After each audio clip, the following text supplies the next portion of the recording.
말씀으로 들어가도록 하겠습니다. 오늘 우리에게 주시는 하나님의 말씀은 창세기 1장 6절로 10절까지 말씀 우리 한 목소리로 함께 읽도록 하겠습니다. 하나님이 이르시되 물 가운데에 궁창이 있어 물과 물로 나누라 하시고 하나님이 궁창을 만드사 궁창 아래의 물과 궁창 위의 물로 나뉘게 하시니 그대로 되니라. 하나님이 궁창을 하늘이라 부르시니라. 저녁이 되고 아침이 되니 이는 둘째 날이니라. 하나님이 이르시되 천하의 물이 한 곳으로 모이고 묻이 드러나라 하시니 그대로 되니라. 하나님이 묻을 땅이라 부르시고 모인 물을 바다라 부르시니 하나님이 보시기에 좋았더라. 아멘. 오늘은 성경에서 말하는 중요한 의미 중에 하나인 물에 대해서 여러분들과 함께 나눠보려고 합니다. 여러분 이런 생각해 보신 적 없습니까? 왜 사람들은 꼭 물로 씻어야만 됩니까? 예. 흙으로 씻으면 안 됩니까? 그리고 인체는 몇십 프로로 물로 되어 있죠? 70%입니다. 그리고 또 심지어 지구의 또 70%가 또 물로 덮여져 있습니다. 그래서 이것을 이제 지구와 인간은 한 존재다 해서 가이아 이론 이렇게 해가지고 말하잖아요. 순수 우리말로는 신토부리 이렇게 얘기하잖아요. 어쨌든 인체도 물이 70%고 지구도 하나님이 창조하신 이 땅도 70%가 물이고 그런 것처럼 이 물이라고 하는 것은 어떻게 보면 우리 인간에게 있어서 꼭 필요한 것이라는 겁니다. 그래도 불구하고 물은 이게 좀 잘 지켜야 됩니다. 너무 많아도 범람해서 문제가 생기고 또 너무 없어도 큰 문제가 생깁니다. 심지어 많고 적음의 그 문제가 아니라 질이 안 좋은 물이 아무리 많아봐야 의미가 없는 것이고 또 꼭 그 물은 마실 수 있는 물이 되어야만 된다는 것입니다. 그래서 이제 표류하는 사람이 바닷물을 절대 마시면 안 된다라고 하잖아요. 그런 것도 다 의미가 있는 거예요. 바닷물을 마시면 안 된다는 것은 다 의미가 있는 것입니다. 그래서 이 모든 세상은 사실은 그 질서라는 것이 있습니다. 좀 이제 고전적인 표현으로는 순리라고 하죠. 그래서 이 모든 질서와 순리가 이 세상 가운데 펼쳐진 것은 하나님이 이 세상 가운데 그런 모든 것들을 이렇게 만들어 놓으신 어떤 순리가 있다는 것이에요. 단순히 해가 뜨고 해가 지는구나 이렇게 생각하지 마시기 바랍니다. 그리고 그냥 비가 오고 비가 그치구나 라고 생각하지 마시기 바랍니다. 왜 물은 높은 곳에서 낮은 곳으로 흐르는지에 대해서도 우리가 그냥 쉽게 생각하지 말라는 것이에요.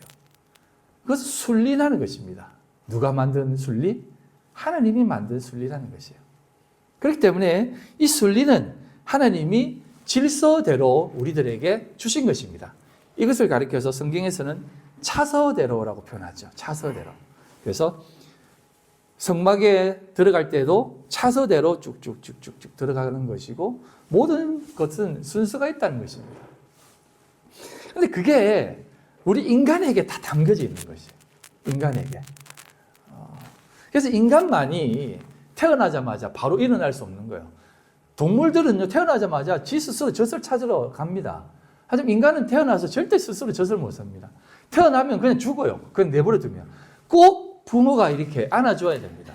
그게 다 순리라는 거죠. 그래서 지난주에는 그 순리 가운데에 빛이라는 것을 여러분들에게 말씀을 드렸습니다. 왜 빛이 필요한가? 그것은 우리는 혼돈공허 흑암이었기 때문에 그 혼돈공허 흑암에는 꼭 빛이라는 것이 필요해야만 살아날 수 있다는 것이죠. 그리고 심지어 그 빛과 함께 거하여야만 하나님께 나아갈 수 있는 존재가 된다는 것. 그리고 빛과 함께 동화된 빛이 된 자들만이 하나님의 등대가 된다는 것이죠. 그리고 그 가운데 오늘도 이제 중요한 요소인 물을 공부해 볼 건데요. 물을 준비하면서 참 이거를 어떻게 이 방대한 양을 줄여서 이렇게 얘기할까라고 하면서 제가 이제 줄여서 줄였는데도 이렇게 11페이지가 나왔는데 아무튼 조금 잘 들어보시기 바랍니다. 그냥 이게 무슨 얘기를 하시는 거지? 왜 이 얘기를 하시는 거지? 오늘은 아마 들으면은 이게 무슨 말일까 하면서 막 이렇게 둥둥둥 떠 있을 거예요. 하지만 차츰차츰 계속 들여다보면 알 수 있을 겁니다. 자, 먼저 물이라고 하는 단어 원어를 보면 이게 마임입니다. 마임인데 보시면은 맴, 요드, 맴이에요. 맴, 요드, 맴인데 이게 밑에 이제 모음이 붙어서 이 짝대기 있는 게 이게 아 발음이에요. 그리고 점이 있는 게 이 발음이에요. 그러면 점 2개 찍히면 에 발음이고 또 T자처럼 이렇게 적힌 것도 아 발음인데 좀 강한 아 발음이고 막 그런 건데 그래 마임이에요. 예, 마임. 자, 마임인데 이 글자를 자세히 보면 어떤 뜻으로 보입니까? 이 맴 한 글자도 물이라는 뜻을 가지고 있어요. 근데 요드는 손이라는 뜻이거든요. 그래서 물로 건네주다는 것입니다. 그래서 이것은 정확하게 번역을 하면 물들이에요. 원래 물은 영어에는 복수가 없잖아요. 워터스 이런 게 없잖아요. 근데 히브리 단어에는 물들이라는 단어입니다. 왜 물들이라고 할까요? 왜 물을 복수라고 할까요? 자, 다음 단어 한번 볼게요. 그래서 우리가 오늘 읽은 내용을 보시면 이제 제가 지난번에 한번 말씀을 드린 적이 있는데 하나님이 둘째 날에 하늘을 만드시고 그 하늘을 만드시는데 궁창 위의 물과 궁창 아래의 물을 만들었다고 했죠. 그러면 이제 궁창 위의 물은 뭐고 궁창 아래의 물은 뭔가 해서 우리가 이제 대충 뭐 대기권 위에 물이 있었고 대기권 밑에 있는 물은 바닷물이다 이렇게 생각하잖아요. 쉽게. 그래서 중간은 하늘이다라고 하는데 그런 개념이 아니라 그 궁창이라고 하는 단어는 라키아라고 하는 단어인데 이게 그 성전을 성물, 성막의 기물들을 만들 때 금을 두들겨 펴다라고 하는 그런 뜻이 있어요. 라키아라는 말이. 그래서 넓게 펴다라는 뜻이 있는데 이게 이제 궁창이라고 표현되어지는 단어입니다. 그래서 제가 지난번에 윗물과 아랫물이 겹쳐지는 요 사이의 부분이 궁창이라고 말씀드렸죠.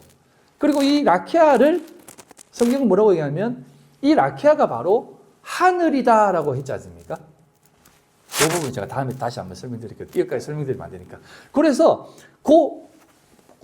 윗물과 아랫물 그 사이에 있는 것을 라키아, 곧 하늘이라 명명을 합니다. 그래서 그 하늘이라는 뜻이 이게 샤마임인데요. 보시면 샤마임이에요, 또. 샤마임을 하늘들이다라고 번역을 했는데 이게 파자를 하면 거기에 물이 있다라는 뜻이에요. 이게 이제 무슨 의미냐면 하늘이라고 하는 것은 물들이 가득한 곳이라는 겁니다. 그래서 제가 여러분들에게 이런 표현도 쓴 적이 있지 않습니까? 하늘이 되라. 그래서 샤마임 하면 하늘들이라는 표현이에요. 그래서 하늘들, 물들이 되는 거예요. 샤마임이라는 것은 물들이 있는 곳이다라는 거예요. 거기에 물이 있다라는 것이 하늘이라는 뜻입니다. 그래서 이것도 역시 쌍수로 쓰여지고 복수로 쓰여지는 곳이에요. 이게 이제 쉰이라는 게 이제 말하다라는 뜻이거든요. 이빨 모양이잖아요. 그래서 말하다라는 뜻입니다. 그래서 이렇게 샤마임 하면 거기에 물이 있는 곳이다. 바로 하늘이 있는 곳이다라는 것이에요.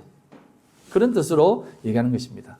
그래서 이 물이라는 단어는 윗물과 아랫물을 말하는 것인데 이 윗물과 아랫물을 통해서 진리를 깨닫게 하는 것으로 사용되어지는 물이다 이 말이에요. 그래서 물은 진리를 상징하는 단어입니다. 자, 쭉 들으면서 얘기를 한번 해보겠습니다. 자, 그래서 이 윗물과 아랫물을 좀 더 의미 있게 알려면 지난 시간에 얘기했던 요한복음 1장을 그 후반부를 한번 좀 봐야 됩니다. 요한복음 1장 11절부터 14절까지만 한번 보겠습니다. 자기 땅에 오매 자기 백성이 영접하지 아니하였으나, 그러니까 하는 예수님이 자기 땅에 왔다는 거죠. 영접하는 자 곧 그 이름을 믿는 자들에게는 하나님의 자녀가 되는 권세를 주셨으니 이는 혈통으로나 육정으로나 사람의 뜻으로 나지 아니하고 오직 하나님께로부터 난 자들이니라. 말씀이 육신이 되어 우리 가운데 거하시며 우리가 그 영광을 보니 아버지의 독생자의 영광이요 은혜와 진리가 충만하더라 라고 하죠. 이게 이 말 요한복음은 사도 요한이 기록한 겁니다.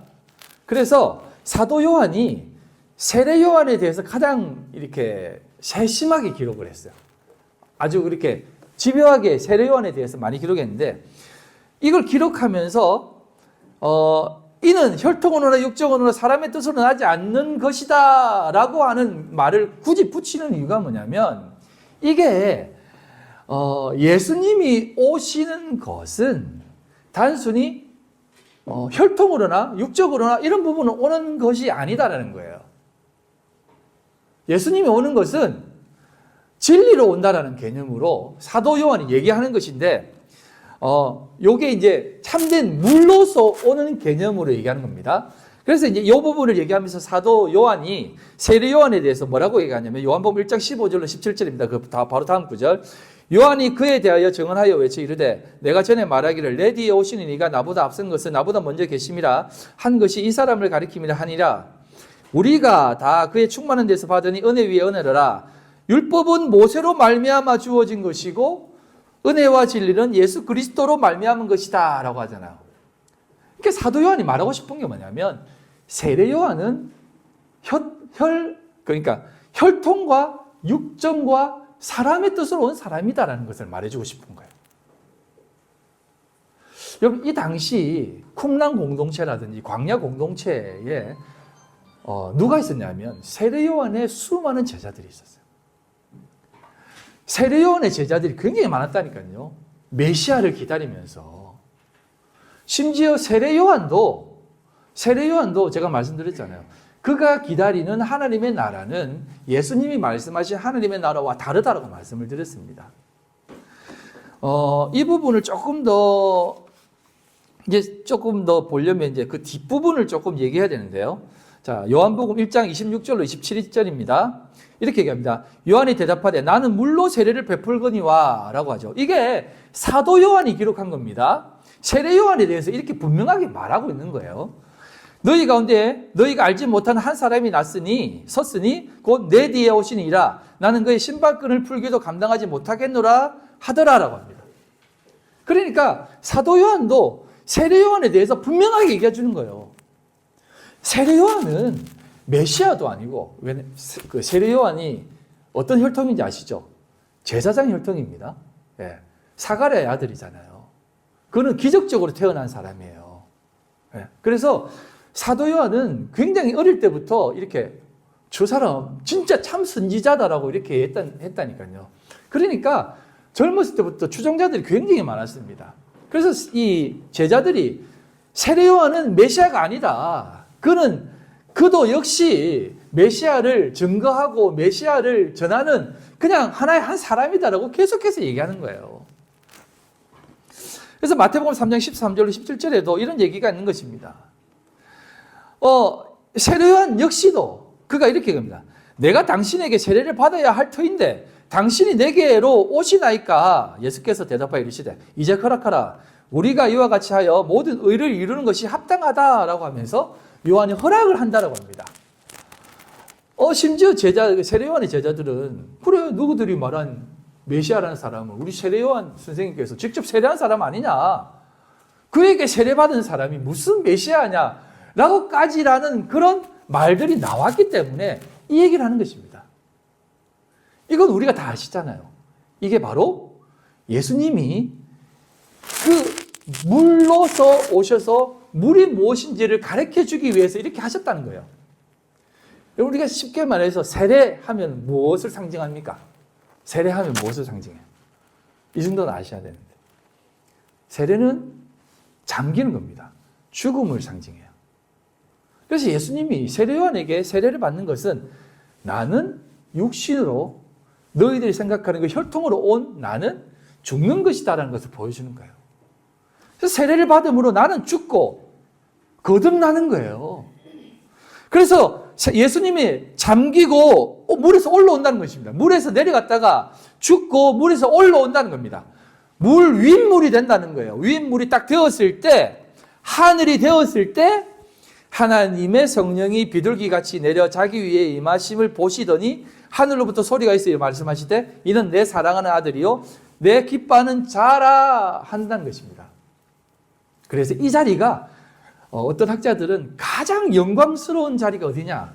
변화산 사건도 아니고 예수님이 구름 타고 오는 사건도 아니다. 가장 영광스러운 자리는 바로 예수님이 세례받는 이 자리다.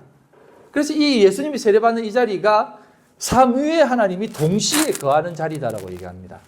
성자이신 예수님이 성령 하나님의 그 은혜가 그 위에 머무르며 성부 하나님께서 직접 이렇게 말씀하시는 자리. 그래서 여러분 우리가 세례를 받는 자리 하면 이런 가장 고급하고 귀한 자리예요. 근데 이게 이제 좀 약간 뒤에 한번 가면서 좀 더 얘기하겠지만 변질이 돼가지고 자꾸 뭐 세례, 안수 이런 식으로 가가지고 뭔가 뭐 기운이 빠져나가는 듯한 것으로 자꾸 사람들이 생각을 해요. 이건 참 잘못된 겁니다.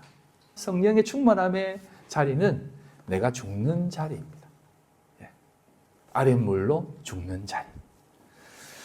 그래서 그 자리가 참된 하늘이 되는 자리다 이 말이에요. 라키아, 하늘들이 된 자리라는 겁니다. 그래서 이 물이라고 하는 것은 그러한 것들을 다 담고 있는 것이에요. 자, 그러면 이 물, 그 물이 진리의 물이 되었을 때 그렇게 되는 거잖아요. 근데 이 진리가 되지 않는 물을 또 이렇게 성경을 통해서 확인할 수 있는데요. 진리가 되지 않는 물은 어떤 물이냐? 자, 이게 이제 출애굽기 15장 22절로 27절에 나와 있는 말씀인데요. 쭉 보시면 이제 모세가 이제 출애굽기를 합니다. 출애굽기를 하고 나왔을 때, 출애굽하고 나서 나왔을 때 이제 마사 무리바라고 하거든요. 이 무리바라는 그 물이라고 하는데 딱 나와가지고 가뭄이 이제 물을 못 먹는 거죠. 그래가지고 또 모세를 원망합니다. 자, 여기 보시면 모세가 홍해에서 이스라엘을 인도하여 그들이 나와서 수르 광야로 들어가서 거기서 사흘 길을 걸었으나 물을 얻지 못하고 마라에 이르렀더니 그곳 물이 있어서 마시지 못하겠으므로 그 이름을 마라라 하였더라라고 합니다. 마라라고 하는 곳에 이르러서 물을 발견했는데 그곳 물은 마실 수 없는 물이다라고 해요. 쓴물이에요. 쓴물. 마라 아시죠? 마라. 이 마라라는 말이 마리아예요. 그래서 성경에 예수님 시대에 여자들의 이름이 계속 등장하는데 제일 많이 등장하고 분명하게 등장하는 여자의 이름이 마리아입니다. 그러니까 쓴 인간, 쓴 존재라는 거죠. 그러니까 예수님이 없이는 살 수 없는 존재를 가리키는 거예요. 그래서 마라라는 겁니다. 그래서 그 백성들이 그곳에서 막 원망하는 것입니다.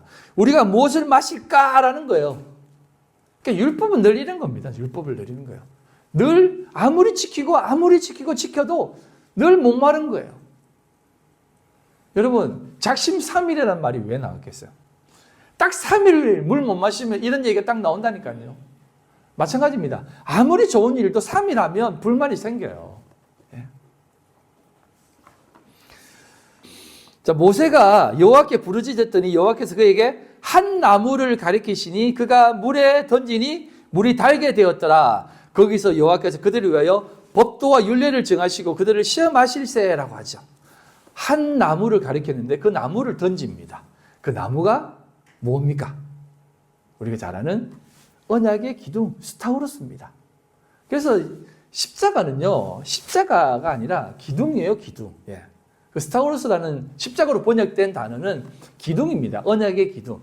그것이, 그 말씀이 그곳에 던져졌을 때 그 물이 달게 된다는 것이죠. 그래서 여러분, 이 세상에 있는 수많은 물이 있어요. 못 마십니다. 마시면 죽어요. 하지만 어떻게 하면 마실 수가 있습니까? 제가 이것을 진리로 보게 되면 마실 수 있는 거라고 했지 않습니까? 그러니까 어둠도 빛이라고 말씀드린 이유가 이런 것이에요. 어둠을 어둠으로 보게 되면, 어둠의 잣대로 보게 되면 어둠이에요. 하지만 진리의 잣대, 말씀의 잣대, 언약의 잣대로 그것을 바라보게 되면 그 어둠도 이게 빛을 드러내기 위한 빛의 한 부분이구나라는 것을 알 수 있는 거예요. 그래서 그 물이 달게 되었다라고 합니다. 근데 오늘 보십시오. 이 말씀을 보면 거기서 여호와께서 그들을 위하여 법도와 율례를 정하셨다고 하죠. 법도, 율례 뭡니까? 율법이에요. 율법. 하나님은 출애굽 나오자마자 법도와 율례를 정하십니다. 우리는 시내산이 받은 거라고 생각하는데 벌써 이곳에서부터 법도와 율례를 정하십니다. 어떤 율법? 너희들이 마시는 물은 다 쓴물이다. 하지만 스타로스 언약 말씀이 그곳에 참된 말씀으로 자리하게 되면 단물을 마실 수 있게 된다는 것을 말씀해 주는 거예요. 그래서 그것이 쓴물, 마시지 못하는 물, 죽이는 물이 아니라 살리는 물, 생수가 된다. 이 말입니다. 그리고 또 다른 대표적인 사건이 있죠. 바로 반석의 물입니다. 출애굽기 17장 1절 6절입니다. 자, 눈으로 쭉 보시면 이제 이스라엘 백성들이 여호와의 명령대로 신광야로 들어갑니다. 신광야로 들어갑니다. 이 신이라는 단어는 이거는 찾지 않았는데 신은 이렇게 동그라미가 있고 요도와 눈이에요. 이게 뭐냐면 낚시하다는 뜻입니다. 낚시하다는 뜻. 그러니까 뭔가를 건지기 위해 낚시하는 곳이 신강자예요. 신강자. 참 이것을 이제 신을 이제 한국말로 번역하는 사람들도 있는데 뭔가 이렇게 건져 올리는 곳이에요. 뭐 단어적인 뜻은 뭐 가시 이런 뜻이에요. 아무튼 그런 곳이 있는데 신광야에 이르러서 이제 이스라엘 민족들이 이제 막 원망을 합니다. 원망을 하는데 어떻게 원망하냐면 마실 물이 없다. 우리를 이렇게 좀 마시게 좀 해라 하면서 이곳 물도 써서 마실 수 없다라고 이렇게 얘기하는 거예요. 그래가지고 막 모세하고 막 다투는데 이제 모세가 이제 하나님께 얘기합니다. 이들이 이제 나에게 조금 있으면 죽을 것 같습니다. 하나님 어떻게 하면 좋습니까? 라고 했을 때 반석의 앞에 반석에 가서 저 반석을 치라라고 합니다. 그리고 반석을 치라고 하는데 이 부분 한번 보겠습니다. 여호와께서 모세에게 이르시되 백성 앞을 지나서 이스라엘 장로들을 데리고 나일강을 치던 내 지팡이를 손에 잡고 내가 호렙 산에 있는 그 반석 위 거기서 내 앞에 서리니 너는 그 반석을 치라. 그것에서 물이 나오리니 백성들이 마시리라. 모세가 이스라엘 장로들의 목전에서 그대로 행하니라 라고 합니다. 이 지팡이를 뭐라고 표현하냐면 나일강을 치던 그 지팡이를 쥐고 호렙산 위에 있는 반석을 치라고 합니다. 반석을 치면 물이 나올 것이다 라고 합니다. 근데 이 하나님께서 이 지팡이를 말씀하실 때 뒤에서 또 조금 더 말씀드리겠지만 나일강을 치던 지팡이라고 합니다. 나일강을 치던 지팡이 어떤 지팡이입니까? 이 지팡이를 그 바로 앞에 파라오 앞에 던졌을 때 뭐로 변합니까? 뱀으로 변하죠. 그 지팡이가 무엇을 상징합니까? 예? 예수를 상징해요. 예수님의 그 고난과 그 죽으심을 상징하는 언약을 상징하는 거예요. 그리고 반석도 뒤에 말씀드리겠지만 예수님을 상징해요. 이 반석을 치라는 것은 그런 의미가 있는 거예요. 이 반석 이제 지팡이로 때려라.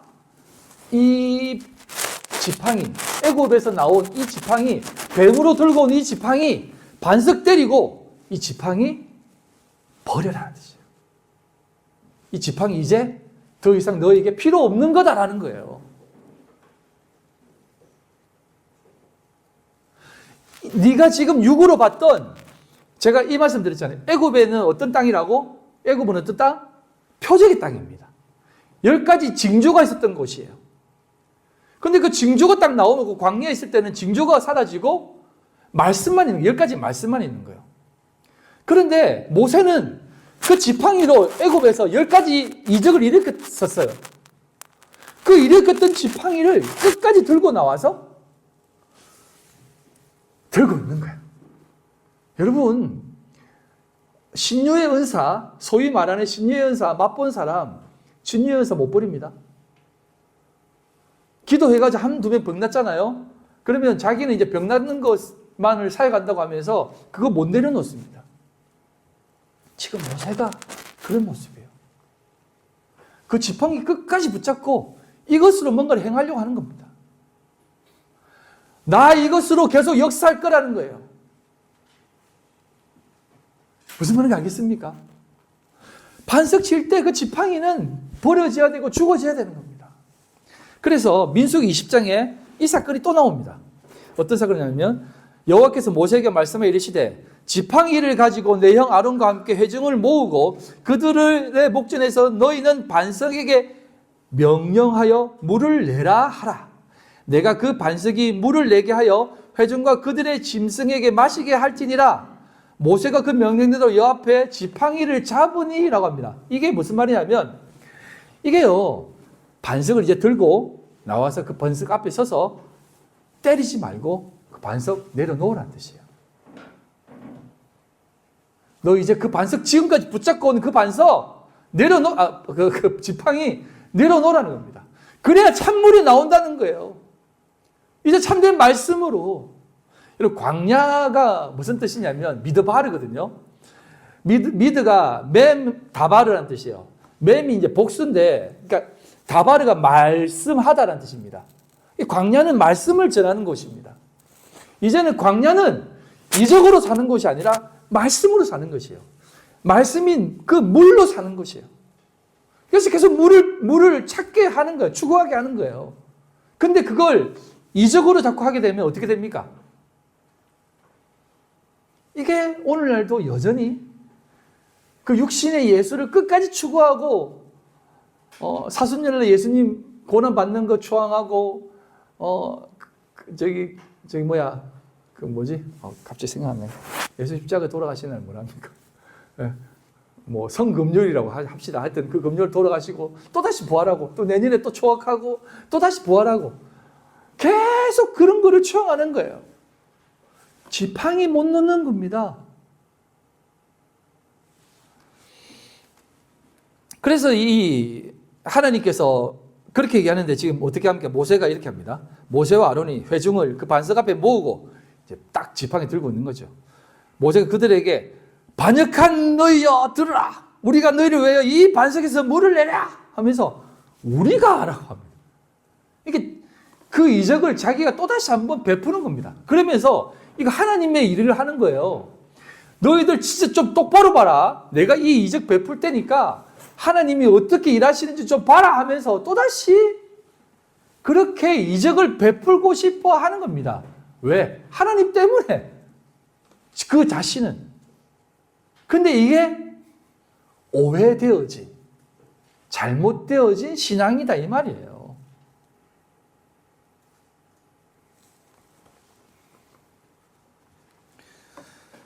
그래서 모세가 그 손을 들어 그의 지팡이로 반석을 2번 치니 물이 많이 쏟아 나오므로 회중과 그들과 짐승이 마시니라. 뒤에 다시 한번 보겠습니다. 그래서 이렇게 쭉 얘기하면서 반석을 2번 칩니다. 자, 요거는 제가 말씀드리겠지만 요 2번 치다라고 하는 이 단어가 좀 넘어가겠습니다. 2번 치다라는 말이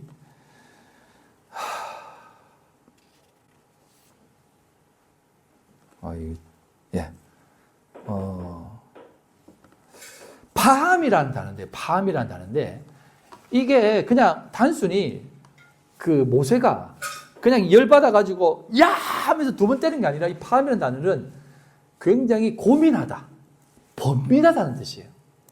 그래서 2번이라고 번역된 이 단어는 히브리어로 파함해서 고민하다, 번민하는 것입니다. 이걸 진짜 너희들한테 다시 한 번 또 이적을 베풀어야 되느냐라고 하는 마음으로 때린 거예요. 근데 하나님은 이적을 베풀라는 게 아니었습니다. 이제는 말씀으로 살아라는 마음으로 말하라라고 한 것입니다. 근데 이 모세는 그렇게 살지 못하고 그걸 2번 때려버린 겁니다. 고민하면서 번민하면서 때려버린 겁니다. 근데 이 번민은 2가지 의미가 있겠죠.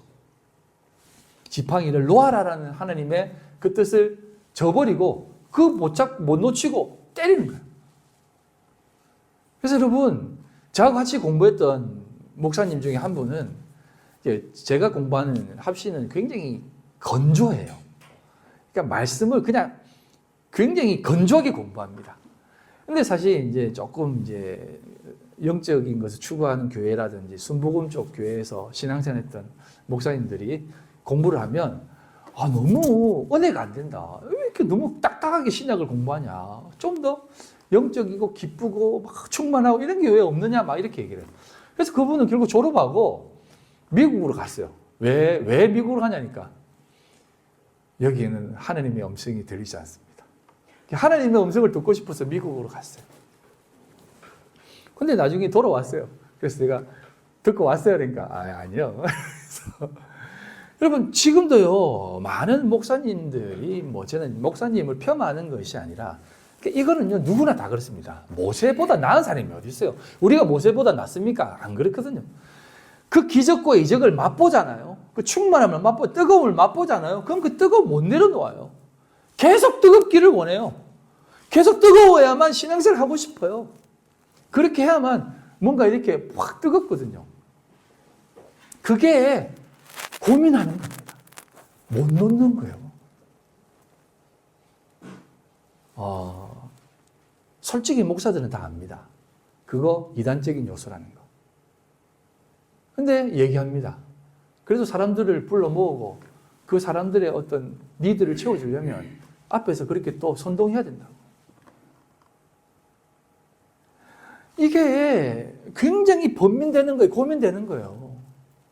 근데 왜 제가 지금 그것을 안 하느냐 하면 그것으로는 여전히 모세가 지팡이를 붙잡고 말하라 했는데 그럼 이들이 듣겠습니까? 하면서 쳐버리는 거예요.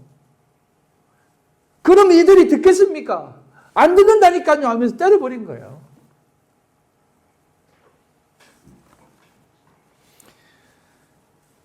민수기 20장 9절로 10절입니다. 11절입니다.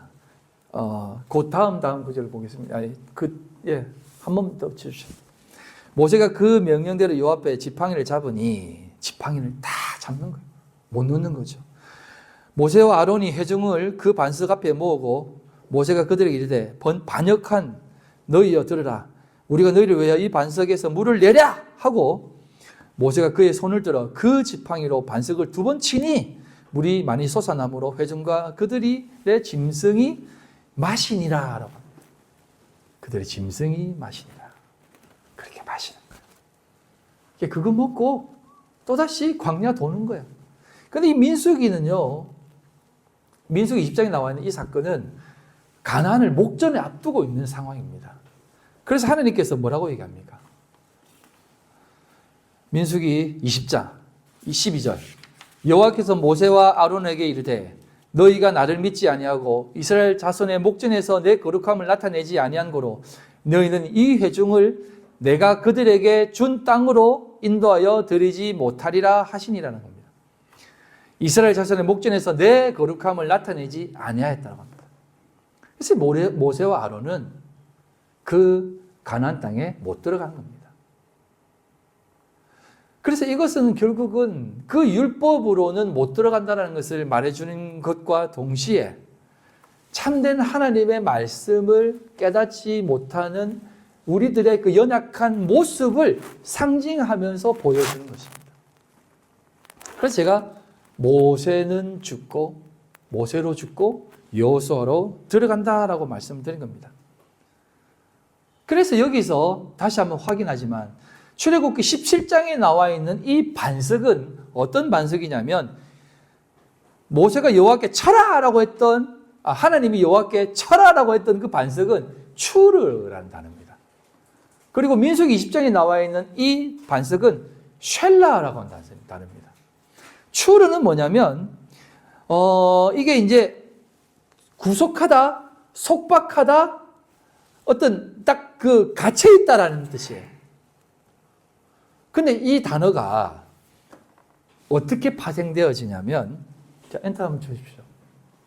네, 이 추르라는 단어가 반석이라는 단어인데, 이 창세기, 출애굽기 17장에 나와 있는 단어입니다. 그게 어떤 단어로 파생되냐면, 엔터 쳐주십시오. 미츠라임이라는 단어 들어보셨습니까? 미츠라임. 이게 원래 미츠라임이 그 이집트의 히브리어입니다. 너 미츠라임이여, 패역한 미츠라임이여, 뭐 이렇게 얘기합니다. 이게 애굽이라는 뜻이에요. 근데 이 미츠라임 보시면 중간에 이 히브리어는요, 독특한 게 글자 3개로 다 되어 있습니다. 거의. 그리고 앞에 붙어 있는 것들은 다 접두사, 뒤에 붙은 건 전미사입니다. 복수형이고, 앞에는 어떤 뜻을, 뭐 위로나 아래나 함께란 이런 뜻입니다. 그 미츠라임, 중간에 있는 쭈르가 이 애굽의 원뜻입니다. 그러니까 애굽에서는 구속되다, 속박되다라는 뜻입니다. 그러니까 반석을 쳐라라고 했던 그 반석은 어떤 것이냐면 애굽의 이적을 추구하고 표적으로 추구하고 예수님 말씀하셨지 너희들은 나를 표적으로 보느냐 이적을 보고 쫓아오느냐 라고 했던 그 표적인 것입니다. 그걸 깨부수는 거예요. 그걸 쳐서 부숴버리라는 겁니다.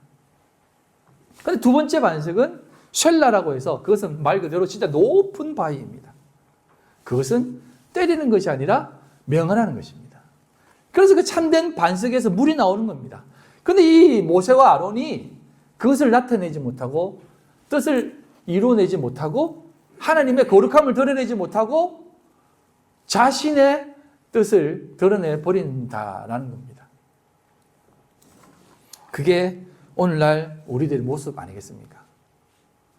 단순히 혈기, 열정 이런 것이 아니라 진리를 아느냐 못 아느냐라는 개념이다 이 말입니다. 그래서 아까도 말씀드렸듯이 말씀 나왔듯이 나일강을 쳤던 그 지팡이를 가지고 이 추르를 쳐라. 그래야만 이것이 다 박살이 나고 말씀으로 다시 한번 거듭나게 된다는 것을 말씀해 주고 있는 것입니다. 그래서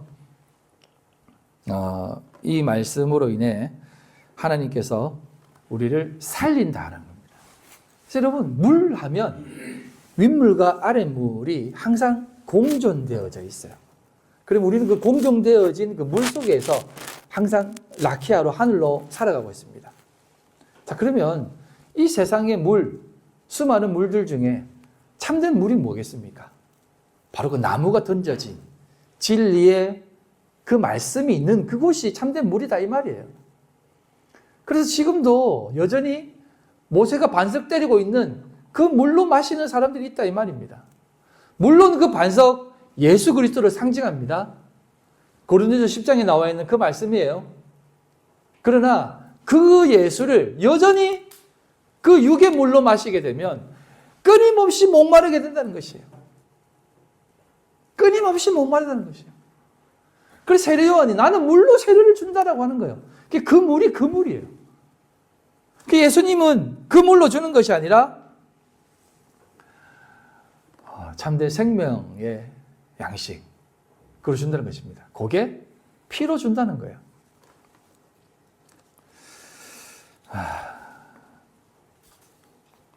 자, 그래서 출애굽기 민수기 27장 14절로 18절에 보면 이런 말씀이 있습니다.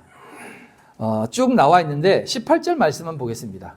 여호와께서 모세에게 이르시되 이제 모세 너는 죽고 여호수아로 들어가게 된다라고 하면서 이렇게 얘기하는 겁니다.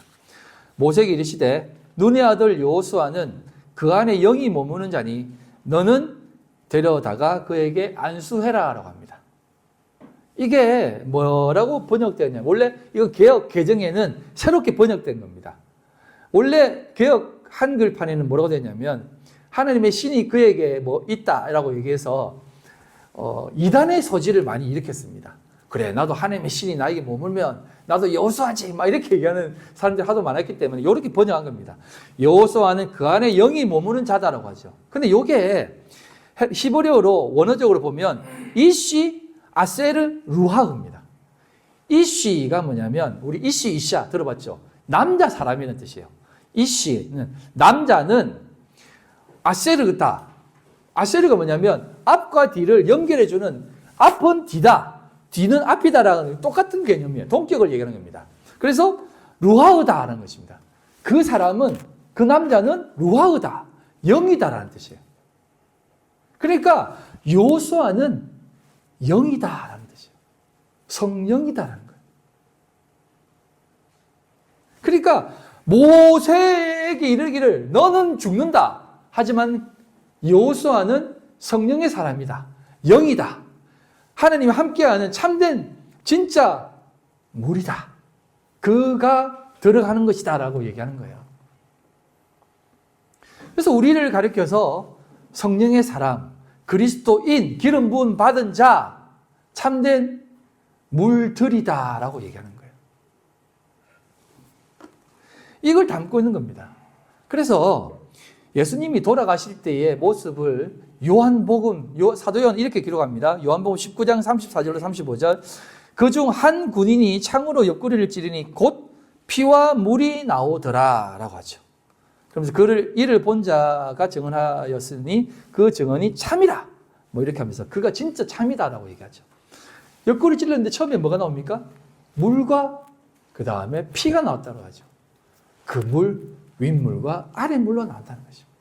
그래서 그 물로 와서 피로 우리를 살리는 그 생수로 우리에게 주신다는 거예요. 그래서 예수님의 피가 참된 생수라고 얘기하잖아요. 그 배에서 생수의 강이 넘쳐난다라고 하는 그 말이 예수 보혈을 얘기하는 겁니다.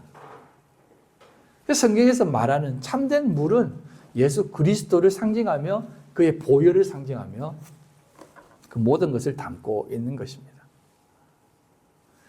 그래서 첫 번째 피는 구약의 희생제사를 상징하고 두 번째 물은 반성의 참된 실체인 살리는 생수로 나타난다 이 말입니다. 자, 여러분 이 물의 의미를 그래도 조금 이해하시겠죠? 이제 여기서 오늘은 마치겠습니다. 그래서 물이라고 하는 것은 물들이라고 하는 이 마임이라는 것은 진리를 담아 진리로 건네주는 것입니다. 그러니까 제가 다음에 운물이라는 것으로 다시 한번 이 물에 대해서 좀 더 확대해서 설명을 드릴 텐데 우리를 가려서 물된 동산 같겠구라고 하죠. 예? 시냇가에 심은 나무라고 하죠. 이게 진리를 가진 자의 모습이에요. 그래서 여러분들은요 물된 동산이 되어야 돼요.